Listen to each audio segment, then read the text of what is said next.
Noong unang panahon, sa puso ng Luzon, may isang maliit na nayon na napapaligiran ng bundok at dagat.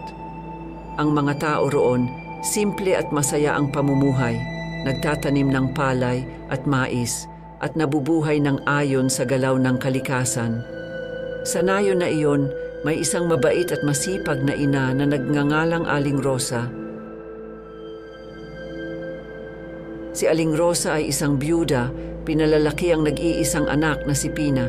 Buong puso niyang pinagtatrabahuan mula umaga hanggang gabi para matustusan ang mga pangangailangan ni Pina. Pero habang lumalaki si Pina, nagiging maganda nga siya. Ngunit, nako, napakatamad naman.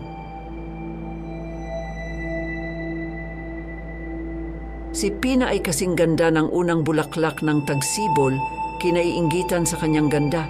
Pero aba, ang kanyang katamaran ay kasing tindi ng kanyang kagandahan. Araw-araw, puro pag-aayos ng sarili at pag-iisip ng mga walang kabuluhan ang kanyang ginagawa. Pina, anak, tulungan mo naman ako dito sa mga gulay. Marami pa tayong gagawin bago lumubog ang araw. Sa kabila ng paulit-ulit na paghingi ng tulong ni Aling Rosa, palaging may dahilan si Pina para iwasan ang mga gawaing bahay. Nagsimulang magbulungan ang mga taga-nayon, ang dati papuri tungkol kay Pina ay napalitan ng mga salita ng pagkabigo. Sayang naman, sa isang ina na kasing sipag ni Aling Rosa, hindi mo aakalain na ganito ang magiging ugali ni Pina. Oo nga, puro pag-aayos lang ng sarili ang ina at tupag. Paano na lang kapag hindi na kayang magtrabaho ni Aling Rosa? Sino ang mag-aalaga sa kanya? Kailangang matuto si Pina ng responsibilidad bago mahuli ang lahat. Narinig ni Aling Rosa ang mga bulong, pero mahal na mahal niya ang anak. Umaasa siyang darating ang panahon na magbabago si Pina at magiging mabuting anak na kanyang inaasam. Pero habang tumatagal, humina na si Aling Rosa. Ang mga tao na pagsusumikap ay nagdulot ng kanyang pagkakasakit. Ang dati masiglang katawan, ngayoy nakaratay na sa banig, hindi na kayang gawin ang mga gawaing bahay. Pina, anak, kailangan ko ang tulong mo ngayon higit kailanman. Pero inay, hindi ko alam kung paano gawin ang mga bagay na yon. Lagi mo na lang kasi akong pinaglilingkuran. Kahit sa kanyang kalungkutan, sinubukan pa ring gabayan ni Aling Rosa ang anak, umaasang mauunawaan na ni Pina ang halaga ng pagsisikap at pagkalinga sa kapwa. Nung gabing iyon, habang nakahiga si Aling Rosa, hindi niya mapigilan ang malungkot na damdamin. Ang kanyang anak, na dati liwanag ng kanyang buhay, ay tila napakalayo na, hindi lamang sa pisikal na aspeto, kundi pati sa damdamin. Sa isang saglit ng kawalan ng pag-asa, nagsalita si Aling Rosa ng mga salitang magbabago sa lahat. Kung sana'y nagkaroon ka ng libu-libong mata, Pina, baka sa wakas makita mo na ang lahat ng gawaing kailangan gawin. Baka sa wakas maintindihan mo na.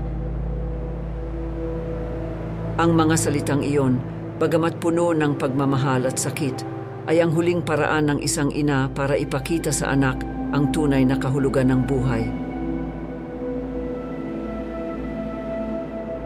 Habang natutulog ang buong nayon, isang kakaibang mahika ang gumapang sa dilim. Si Pina, habang siya'y nasa kalagitnaan ng kanyang panaginip, ay hindi alam na unti-unti siyang nagbabago. Nakamit ng sumpa ang kanyang epekto at pagsapit ng umaga, si Pina ay hindi na ang dalagang walang pakialam sa kanyang paligid. Siya na ngayon ay naging isang kakaibang nilalang.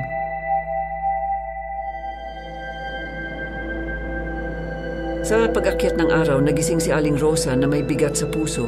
Tinatawag niya si Pina, ngunit walang sumasagot. Pinanak ko, ano na ang nangyari sa'yo? Ang puso ni Aling Rosa ay nahulog sa sakit nang malaman niyang ang kanyang mahal na anak na hindi nakakaalam sa paligid ay ngayon ay nasa anyo ng isang pinya na may libu-libong mata. Kaya't sa kabila ng kanyang sakit, tinanim ni Aling Rosa ang prutas sa kanilang hardin kung saan ito ay lumago ng malakas at matangkad. Ang mga taga nayon na naantig sa kwento ay nagsimulang ibahagi ang alamat ni Pina na kilala na ngayon bilang Pinya sa bawat bagong henerasyon. Ang pinya na may libu-libong mata ay naging simbolo ng pagiging mapagbantay, nagsisilbing paalala sa lahat ng kahalagahan ng pagtingin sa mundo ng malinaw, pagiging aware sa ating mga tungkulin, at ang pagmamahal na nagbubuklod sa ating lahat. At ganito nga ang alamat ng pinya, isang kwento ng pagmamahal, pagsisisi, at aral na laging isinasalaysay sa bawat henerasyon, na patuloy na nagbibigay inspirasyon sa bawat isa.